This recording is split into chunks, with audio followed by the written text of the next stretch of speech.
Salut à toutes et à tous, c'est Suponji, poisson des internets, et aujourd'hui on va voir ensemble les animés prévus pour cet hiver.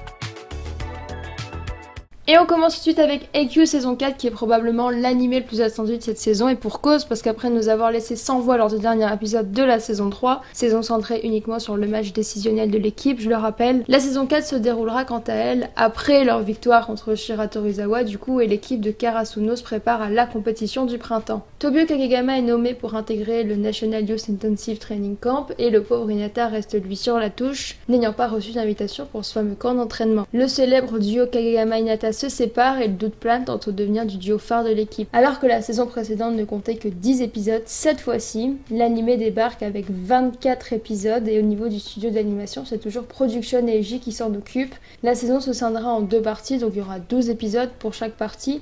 Et notez qu'un OAV centré sur la rencontre entre Land et Sky paraîtra quant à lui le 22 janvier. Et en attendant, rendez-vous le 10 janvier pour le lancement de la saison 4, toujours à suivre sur Wakanim.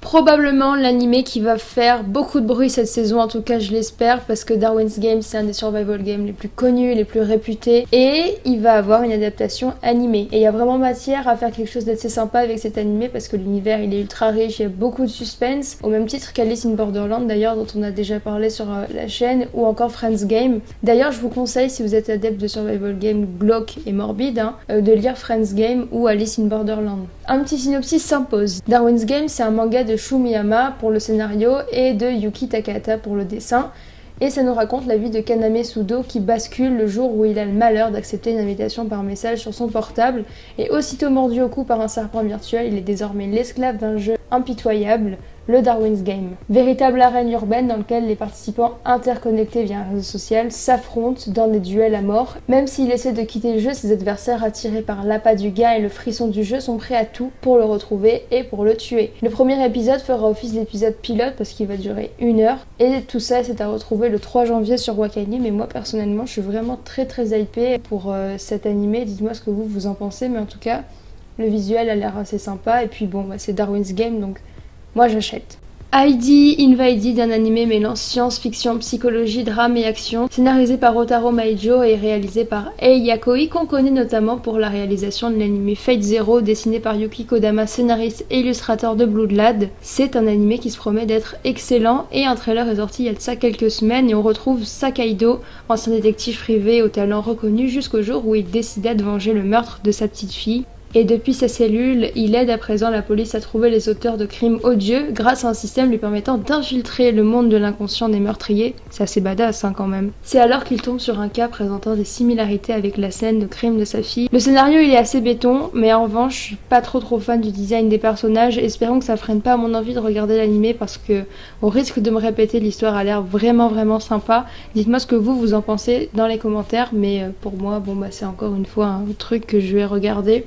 Et l'anime sera diffusé à partir du 5 janvier, tout ça se passe encore une fois sur Wakanim. On enchaîne avec Pet, un des animés qui j'espère aura vraiment du succès cette saison, parce qu'on va y revenir, mais le synopsis pareil il est vraiment sympa. Et dans ce nouvel animé de chez Geno Studio, nous suivrons l'histoire de personnes complètement déjantées qui sont capables de manipuler l'esprit des gens, leur mémoire et leurs souvenirs. Signé par le réalisateur Takahiro Omori, le même réal que pour Durarara, et par le scénariste Sadayuki Mirei, connu pour Millennium Actress notamment. L'anime est une adaptation du manga Pet, un seinen science-fiction et psychologique de Miyake Ranjo, lancé en 2003 et qui a été remasterisé en 2009. Bien qu'achevé en 5 tomes, le manga a l'air plutôt sympa au vu du synopsis qui m'intrigue beaucoup, à la frontière entre science-fiction et psychologie, et au vu du teaser que je vous invite à regarder qui nous plonge dans cet univers très particulier. Le trailer justement est assez propre et le design des personnages est plutôt sympa.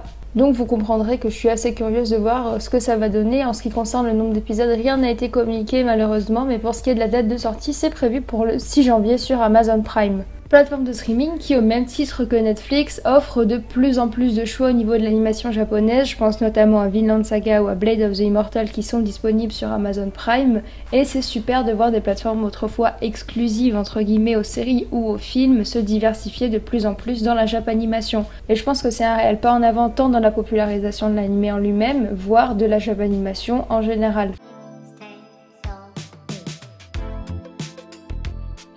Quant aux autres petits bijoux de l'animation japonaise, cet hiver on aura droit à Doro et Doro, un anime de Hayashida complètement barge et je pèse mes mots. On y découvrira le quotidien tout aussi bizarre de Nakaido, un homme à la tête d'alligator, et tout ça se passe sur Netflix à partir du 12 janvier. Un OAV de l'anime Goblin Slayer du nom de Goblin's Crown débarque cet hiver sur Wakanim dès le 1er février. Produit par les studios White Fox, on aura au scénario Kurata Hideyuki, à la réalisation Ozaki Tamaru et au chara design Nagayoshi Takashi. Majutsushi Orphan Aguretabi, le remake qui célèbre les 25 ans du manga produit par le studio Dean, et les premiers épisodes mettront en scène la jeunesse d'Orphan lorsqu'il est encore étudiant à l'école de magie. Notez que cet animé comptera 14 épisodes et c'est à retrouver dès le 7 janvier. Un animé fantastique que j'avais hésité à mettre dans mon top 5 mais Pet l'a malheureusement devancé. Alors Plunderer, c'est un animé fantastique où les chiffres sont maîtres et en effet chaque humain possède un nombre inscrit sur son corps agissant comme un compteur, et lorsque celui-ci affiche 0, la personne est envoyée dans les abysses. Nous suivrons les aventures de Reito, un être dont le compteur affiche un nombre négatif. C'est un animé au scénario intéressant que l'on retrouvera dès le 8 janvier sur Wakanim. Afin de simplifier la fluidité de mes propos, nous abrégerons le nom de cet animé par Reikei, une comédie romantique où l'amour n'est que science, et nous suivrons l'histoire de deux scientifiques amoureux l'un de l'autre qui veulent prouver par la science qu'ils sont bel et bien amoureux, et c'est à retrouver dès le 10 janvier. Somali Tomori no Kami-sama est un manga d'aventure fantastique aux airs d'un Ghibli assez connu, et la Gakette Shima vous en a déjà parlé, l'article est en description, et c'est à retrouver dès le 9 janvier sur Crunchyroll. On finit sur un animé d'enquête dans le monde du paranormal, et nous suivrons les enquêtes de Kuro et Kotoko. La Gakette, la grande Ensifera vous en a déjà parlé, le lien de l'article est en description et c'est bien évidemment disponible sur gag.fr. Tout ça est à retrouver dès le 11 janvier sur Crunchyroll. Voilà, c'est conclu cette vidéo sur les animes d'hiver. N'hésite pas à nous faire ton top 3 des animes que t'attends le plus. Et on se retrouve très vite pour une prochaine vidéo sur la chaîne Gag TV. C'était Souponji et à bientôt dans les eaux troubles d'internet.